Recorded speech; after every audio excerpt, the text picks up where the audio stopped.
Hello friends, Joe here again to look at some new characters because it is Flashfest. Or at least I'm assuming it is because it's the 20th, which would make it a fairly late Flashfest, so presumably we're getting some new characters today, but let's go to the homepage and have a quick look.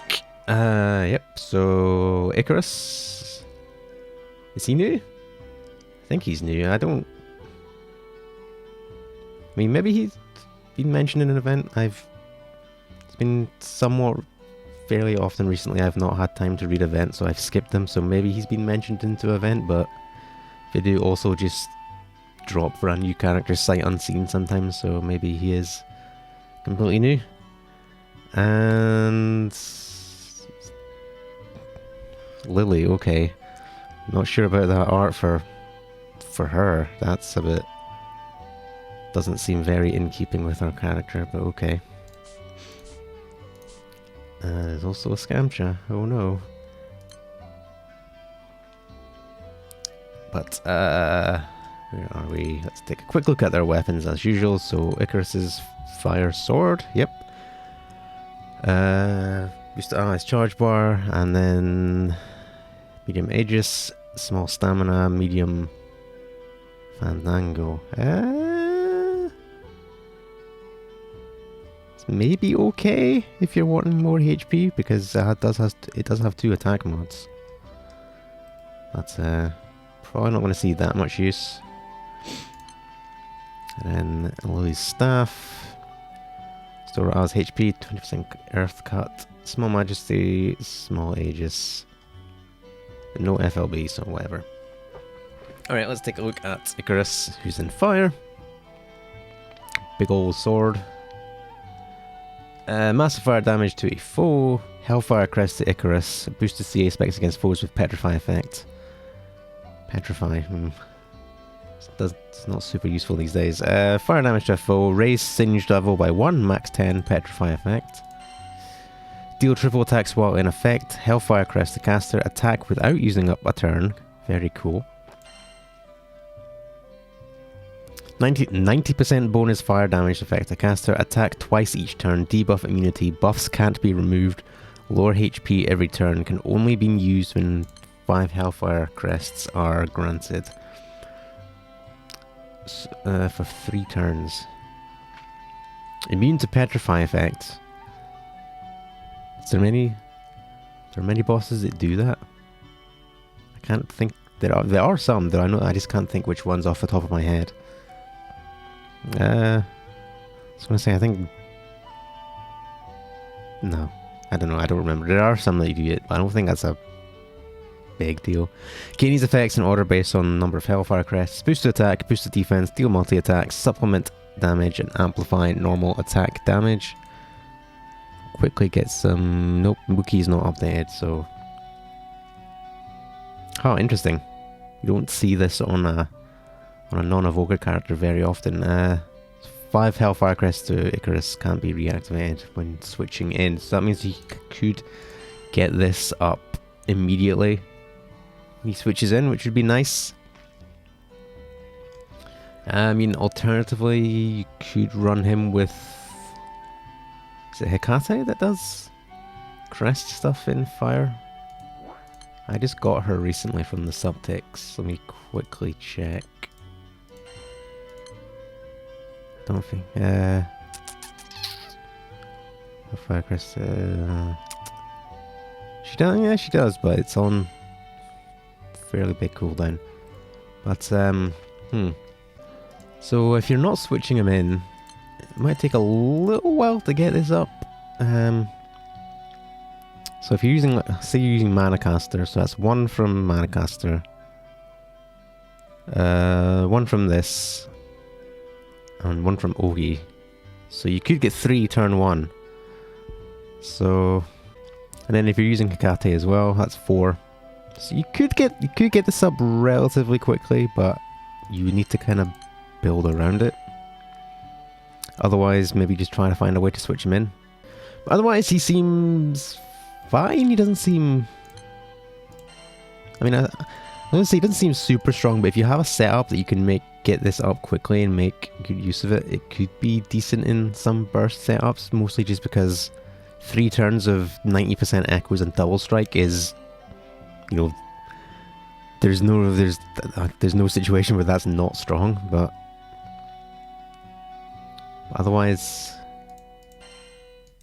especially if you, I'm gonna say if you combined it with this, but then that means you're putting off getting a crest. So, but then if you're using a setup where you can switch them in, then that wouldn't matter. So you get an extra turn of 90% echoes. So, but otherwise he seems fairly okay. He seems fairly decent as a damage dealer for a non-limited character. I think I'm not sure how much you're going to want to build around him in terms of crest support. Like it'd be relatively easy to get this up pretty quickly, but like I said, you need to build around it. Use stuff like Manacaster, maybe Hecate. Can't remember who else in Fire does crests. Christmas Altair. But in a more bursty setup, it's probably easier just to try and switch him in. So, I mean, and Sinuage as well, if you're using him alongside like Percy, which you probably are, because there's basically 0 setups where you don't use Percy in Fire these days. But yeah, he seems pretty good. Just in terms of damage, that is. I mean, he doesn't offer that much in terms of utility to the rest of the team. He's basically just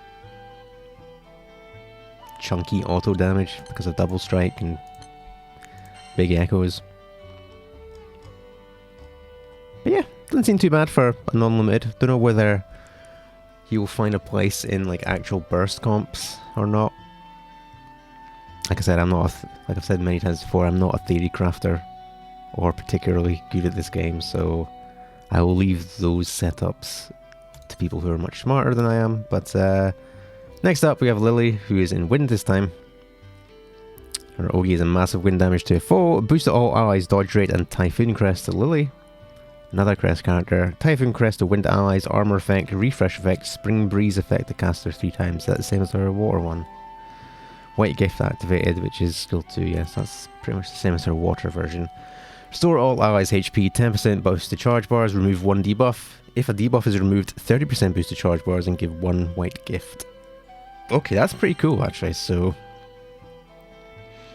if you remove a debuff and that's 1 extra charge bar, but it also refunds one of the auto activates, which is pretty cool.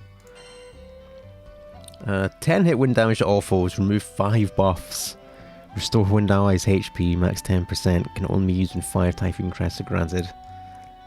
So that would be nice in Guild War probably, because Guild War bosses always like to stack a bunch of buffs, especially at like 50%, which presumably it wouldn't be a problem getting 5 Typhoon Crests by that point on the higher Nightmare fights. Earth damage reduction to wind allies based on the number of Typhoon Crests takes effect even when Lily is a sub-ally.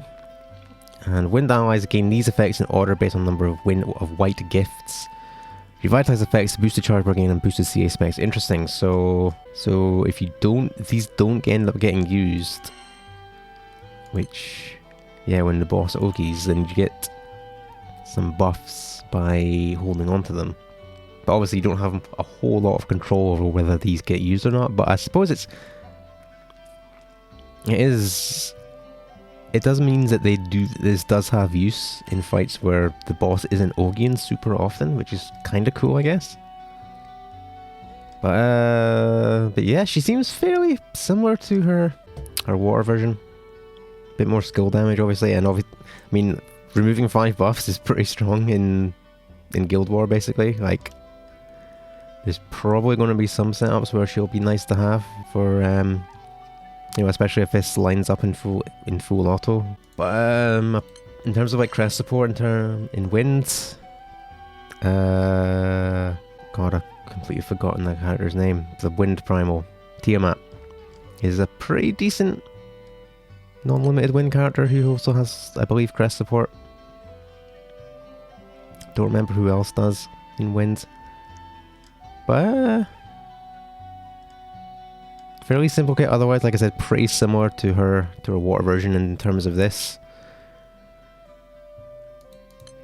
This doesn't give a damage cut. I believe her water version does do that. This is just armored and refresh, which is still nice.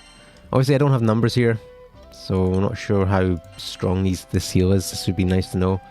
Probably 2,000, I would say. But yeah, it would be nice to know some of these numbers. But otherwise, like, they're probably not going to be super strong, if I had to say. This, especially for an unlimited character, this sort of stuff is usually not like amazing. It's usually just like nice little bonuses. But yeah, otherwise, probably not going to see too much use in some stuff. This could possibly be a problem if you're using like Halloween Lich. I was going to say Eliar as well, but I don't think her Charmed is removable, so I don't think that's a problem there. But with Halloween Lich, I think her self-inflicted debuffs are removable, so this might be a problem if you're using Lily with her. But otherwise, seems like a decent enough sustain character. Like I said, this is probably the standout purely for Guild War Nightmare fights. But otherwise, it's fairly fine. Nothing too crazy for an unlimited character.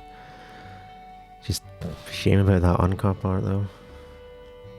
Like, not that I'm against spicy art in this game. It's just it doesn't, like, Lily's not the kind of character that really fits that kind of art. But anyway, thanks for watching, and until next time, bye.